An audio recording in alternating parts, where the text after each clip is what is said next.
Everyone, welcome back. आज मैं explain करूंगी Thai drama 10 years ticket episode 13। तो चलिए शुरू करते हैं। एपिसोड की शुरुआत पास्ट से होती है। पास्ट में पिन और पुकाओ के मॉम को दिखाया जाता है। उन दोनों ने डिसाइड किया था वो लोग भाग जाएंगे बहुत दूर। पिन पूछती है तुम्हारा सामान कहाँ है। वो बोलती है नहीं, मैं नहीं भाग सकती, मैं पुकाओ को छोड़ के कहीं पर भी नहीं जा सकती। पिन बोलती है पुकाओ को ले चलो, हम दोनों मिलके उसकी परवरिश करेंगे। वो बोलती है नहीं, मैं नहीं चाहती पुकाओ अपने डैड से दूर रहे। वो बोलती है लेकिन उसके डैड के पास तो माई है ना, वो माई के साथ रह लेगा। वो बोलती है नहीं, मैं नहीं चाहती हूँ कि पुकाओ ट्रॉमा के साथ जिए, मैं चाहती हूँ पुकाओ भी एक नॉर्मल लाइफ जिए। फिर वो बोलती है मुझे बहुत बुरा लगता है ये सोच के कि हम दोनों साथ में नहीं रह सकते। मेरी शादी से पहले हम कितने खुश थे ना, और मेरे फादर ने जोर ज़बरदस्ती मेरी शादी करवा दी। मैं तुम्हारे साथ नहीं जा सकती, अभी यहाँ पर ही मेरी ज़िंदगी है। पिन बोलती है मैं हर साल आऊँगी तुम्हें लेने, कभी ना कभी तो तुम मेरे साथ चलोगी। सीन फिर से प्रेजेंट में शिफ्ट होती है। पुकाओ की मॉम बोलती है अगर उस दिन मैं तुम्हारे साथ चली जाती तो अच्छा होता, तो फिर ये सब नहीं होता और पुकाओ भी नॉर्मल लाइफ शायद जी सकता हम दोनों के साथ। यहाँ पर उसकी लाइफ बहुत बुरी है और मैं भी जितना ही ट्राई करूँ सब लोग मुझे ही दोष दे रहे हैं। पिन बोलती है अभी बहुत देर हो चुकी है, अभी तुम्हें यहीं पे रहना होगा पुकाओ के साथ, पुकाओ को तुम्हारी ज़रूरत है। और तुम मानो या ना मानो तुम पुकाओ के डैड से ही प्यार करती हो, मुझसे नहीं। वो बोलती है नहीं, मैं तुमसे ही प्यार करती हूँ, लेकिन मैंने पुकाओ के डैड को कभी भी धोखा नहीं दिया। पिन बोलती है जो भी हो, मैंने हमेशा से तुमसे प्यार किया है, लेकिन आज मैं कुछ मांग रही हूँ, तुम यहीं पे रह जाओ। मेरा और तुम्हारा सफ़र यहीं तक था, तुम्हें पुकाओ के साथ रहना होगा, उसे तुम्हारी ज़रूरत है। वैसे ही उसकी ज़िंदगी बहुत ही बुरी चल रही है माई की वजह से, वो हमेशा ट्रॉमा में रहता है और तुम ही तो चाहती थी ना कि उसकी ज़िंदगी में कोई ट्रॉमा ना आए। दोनों बहुत ही ज़्यादा दुखी हो जाते हैं। पिन वहाँ से रोते हुए चली जाती है। पुकाओ की मॉम भी बहुत ही ज़्यादा रोने लगती है और वो प्रीवियस लव बुक पिन ने ही उन्हें गिफ्ट किया था। पुकाओ उन्हें देखे जा रहा था। कॉन्ग की मदर कॉन्ग और उसके डैड को बार बार बोलती है हम यहाँ से चले जाएंगे बहुत दूर, यहाँ पे रहना हमारे लिए सेफ नहीं है, मैं यहाँ पे रहना नहीं चाहती हूँ। कॉन्ग के फादर राजी नहीं होते हैं। वो बोलते हैं हमने सोचा था लक आएगी फिर एक साथ हम चले जाएंगे, अभी हमारे लिए बहुत मुश्किल होगा अगर यहाँ से चले जाएंगे तो। कॉन्ग भी बार बार बोलती है मुझे नहीं जाना, मुझे अपने स्कूल में रहना है, सब कुछ ठीक हो रहा है, मुझे सब कुछ ठीक करना है, और अगर आपने मुझे आज जब पुकाओ के साथ देखा था उस वजह से जा रही हो तो प्लीज़ मत जाओ। वो उसे डांट के चली जाती है। उसके डैड बोलते हैं शायद और कुछ प्रॉब्लम है, सिर्फ तुम्हारी वजह से नहीं है। कॉन्ग की मदर बहुत ही ज़्यादा टेंशन में थी। उन्होंने जब खून होते हुए देखा था उन्होंने एक वीडियो बनाया था। कॉन्ग के फादर आके पूछते हैं बोलो, वो कुछ नहीं बोलती है लेकिन वो बहुत ही ज़्यादा रोने लगती है। उसके फादर बोलते हैं तुम टेंशन मत लो, हम लोग साथ है। चैम्प बहुत ही गुस्से में थिएटर आता है और पियाक को बहुत ही ज्यादा मारने लगता है और वो चार्ली का गुस्सा उन पे निकाल रहा था। तुम लोगों के होते हुए चार्ली की इतनी हिम्मत, उसने गोल्फ को उठाया और हाँ मेरे फादर को ना मैं देख लूंगा, वो तुम्हारे थिएटर में पैसे लगाते हैं ना, और उनके मरने के बाद तुम लोगों को मैं एक भी पैसा नहीं दूंगा और अब से मैं खुद काम करूंगा अपने हिसाब से। उस चार्ली को तो मैं देख ही लूंगा, उसका गराज बंद करवाऊंगा जैसे तैसे करके। और हाँ ये सब शुरू हुआ था तुम्हारे चेले माई की वजह से, उसने चार्ली के फादर को ड्रग दिया था। पियाक बोलता है ये तो नॉर्मल है, तुमने चार्ली के फादर के साथ जो किया था, अभी चार्ली बड़ा हो चुका है, अभी वो तुमसे बदला लेगा। चैम्प बोलता है वो मैं होने नहीं दूंगा, उस चार्ली को मैं मार डालूंगा। नेक्स्ट मॉर्निंग कॉन्ग स्कूल जा रही थी, उसे उसकी मॉम रोक लेती है, उसे मना करती है स्कूल जाने से। वो बार बार उसके मॉम से सॉरी बोलती है लेकिन वो नहीं मानती है। वो बार बार बोलती है काऊ अच्छा है, फिर भी वो नहीं मानती है और उसका फ़ोन भी वो ले लेती है और बोलती है तुम मुझ पे ट्रस्ट करो, मैं तुम्हारे लिए जो कुछ भी कर रही हूँ तुम्हारे अच्छे के लिए ही कर रही हूँ। पुकाओ बांचा और सोडा से पूछता है कौन कहाँ है। वो दोनों बोलते हैं वो आज स्कूल नहीं आए। फिर वो पूछता है क्या तुम लोगों ने कॉल मैसेज वगैरह किया था। वो लोग बोलते हैं हाँ लेकिन उसका फ़ोन बंद है। पुकाओ बहुत ही ज़्यादा टेंशन में आ जाता है। वो लुक्सो को कॉल करके सब कुछ बताता है और बोलता है प्लीज तुम उसके घर जाओ, शायद वो बहुत ही ज्यादा प्रॉब्लम में है। लुक्सो बोलती है ठीक है। लुक्सो जाने लगती है और नुइंग आती है और बोलती है मैं भी जाऊंगी तुम्हारे साथ। वो उसे अच्छे से मना करती है, अभी प्लीज मत आओ, मैं कॉन्ग से मिलने जा रही हूँ, थोड़ी सी प्रॉब्लम है। वो बोलती है ठीक है, तो मैं दादा दादी के घर चली जाती हूँ। लुक्सो जाती है और कॉन्ग के मदर को बोलती है एक्चुअली मैं सस्पेंड हो गई हूँ ना, इसीलिए मैं कॉन्ग के साथ मिलने आई हूँ, स्कूल में तो हम मिल नहीं पा रहे हैं। कॉन्ग उसे देख के बहुत ही ज्यादा खुश हो जाती है। लुक्सो कॉन्ग से बोलती है बोलो क्या हुआ, तुम घर पे क्यों हो, तुम्हें स्कूल क्यों नहीं जाने दिया आंटी ने। वो बोलती है कल मॉम ने मुझे पुकाओ के साथ देख लिया था इसीलिए, और तुम्हें कैसे पता चला कि मैं घर में हूँ। वो बोलती है पुकाओ ने मुझे कॉल किया, वो बहुत ही ज़्यादा टेंशन में है तुम्हारे लिए।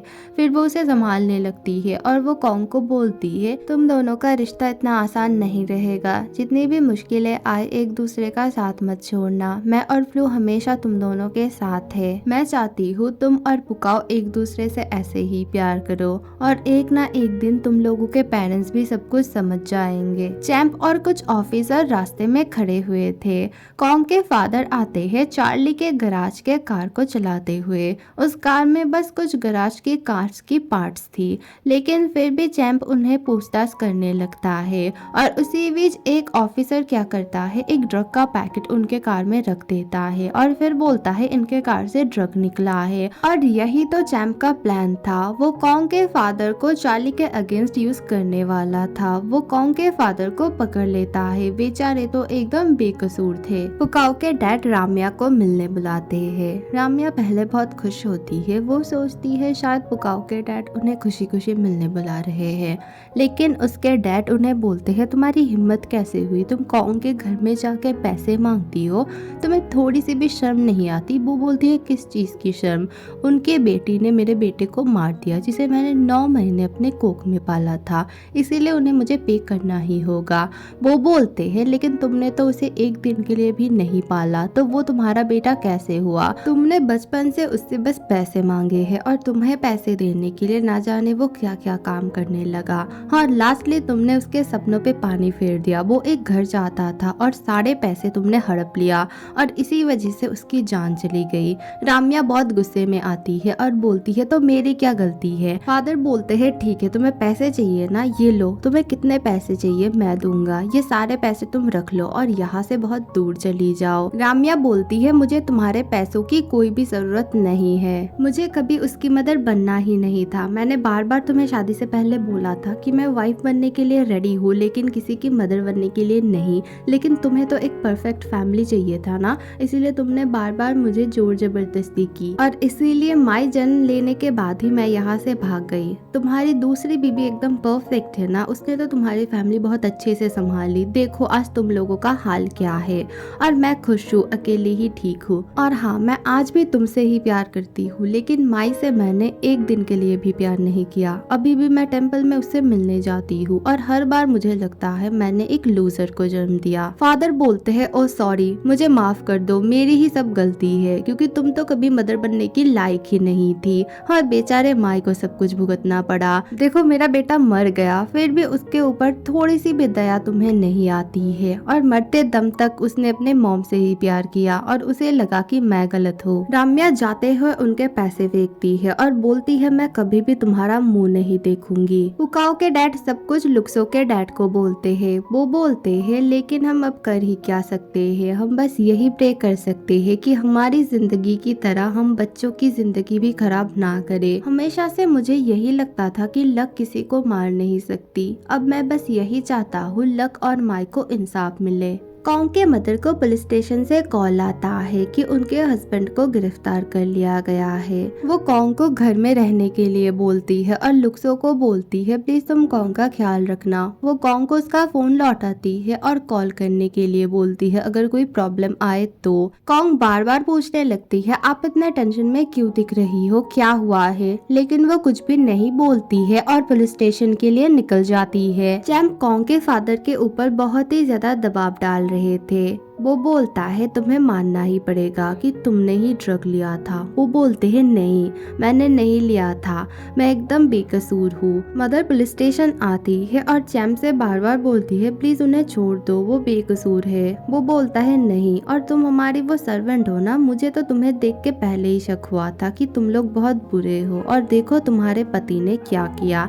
फिर वो फोन दिखाती है और वो रिकॉर्डिंग दिखाती है जिसमें उन्होंने खून किया था, और चैम्प एकदम घबरा जाता है। फिर वो कॉन्ग के फादर को छोड़ देता है। गोल्फ बार बार पूछता है क्या हुआ, क्यों तुमने छोड़ दिया, और उसके फोन में क्या था। चैम्प बोलता है हमें हमारा प्लान बदलना होगा। फादर मदर को बोलते हैं हमें यहाँ से दूर चले जाना होगा जितनी जल्दी हो सके, क्योंकि तुम्हारे जान को खतरा है। मदर बोलती है अगर मुझे कुछ हो जाए तो मेरे बेटियों को बोलना, मैं उन दोनों से बहुत प्यार करती हूँ और उन दोनों के लिए मैंने बहुत कुछ किया है। लक के आने के बाद तुम तीनों बहुत अच्छे से रहना। फादर बोलते हैं ऐसा क्यों बोल रही हो, हम चारों एक साथ रहेंगे और तुम्हें मैं कुछ होने नहीं दूंगा, और अभी रोना बंद करो, मैं नहीं चाहता कॉन्ग को कुछ भी पता चले। फादर कॉन्ग को बोलते हैं हम लोग कल ही यहाँ से निकल जाएंगे, सब कुछ अपना पैक कर लो। कॉन्ग बार बार बोलती है क्यों, हम यहाँ से क्यों चले जाएंगे, क्या पुकाओ के वजह से है। लास्ट टाइम हम यहाँ से गए थे क्योंकि पुकाओ ने हमें बहुत ही ज्यादा हरास किया था, लेकिन अब तो ये नहीं है ना, सब कुछ बहुत ठीक हो रहा है, सब लोग मुझे अभी नॉर्मल इंसान की तरह ट्रीट करते हैं, कोई भी मुझे बुली नहीं करता है, और मेरे साथ लुक्सो फ्लू और पुकाओ तो है ही। प्लीज आप लोग बोलिए क्या प्रॉब्लम है, हम सब मिलके कुछ ना कुछ हल निकालेंगे।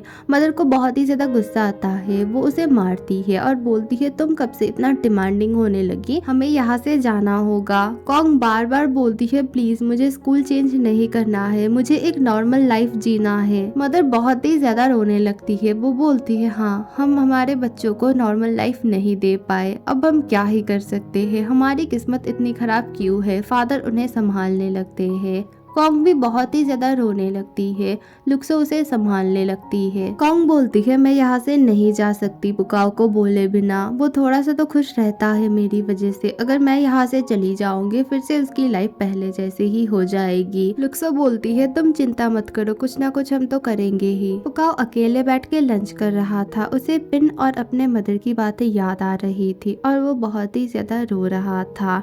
ये देख के चार्ली को गुस्सा भी आ रहा था और अच्छा भी लग रहा था। चैम्प के फादर पियाक को सीसीटीवी फुटेज दिखाते हैं जिसमें दिखाई दे रहा था कॉन्ग की मदर ने वीडियो रिकॉर्ड किया था। वो बोलते हैं अगर मेरे बेटे को पता चला तो बहुत बुरा हो जाएगा, उससे पहले इस औरत का काम तुम तमाम कर दो। पियाक बार बार बोलता है इसे आप प्लीज माफ कर दो, मैं देखता हूँ इसकी कोई गलती नहीं है। पियाक को पास्ट की बातें याद आती है। चैम्प बहुत ही ज्यादा गुस्से में आ गया था माई के ऊपर, क्योंकि माई ने चार्ली के फादर को ड्रग दिया था और उनसे पैसे लिए थे, और तभी माई और लक भागते हुए थिएटर में आए थे, और ये देख के चैम्प उसे मारने की कोशिश करता है, लेकिन पियाक बार बार रोक रहा था। चैम्प के फादर पीछे से आते हैं और वो माई को मार डालते हैं, और पियाक कुछ भी नहीं कर पाता है। सीन फिर से प्रेजेंट पे शिफ्ट होती है। वो बहुत ही ज्यादा टेंशन में आ जाता है कॉन्ग के मदर को लेके, क्योंकि वो समझ चुका था अब इसकी जान को खतरा होगा। एपिसोड 13 यहीं पे खत्म होती है। अगली वीडियो बहुत जल्द आएगी, थोड़ा सा वेट करना। Thank you for watching, bye.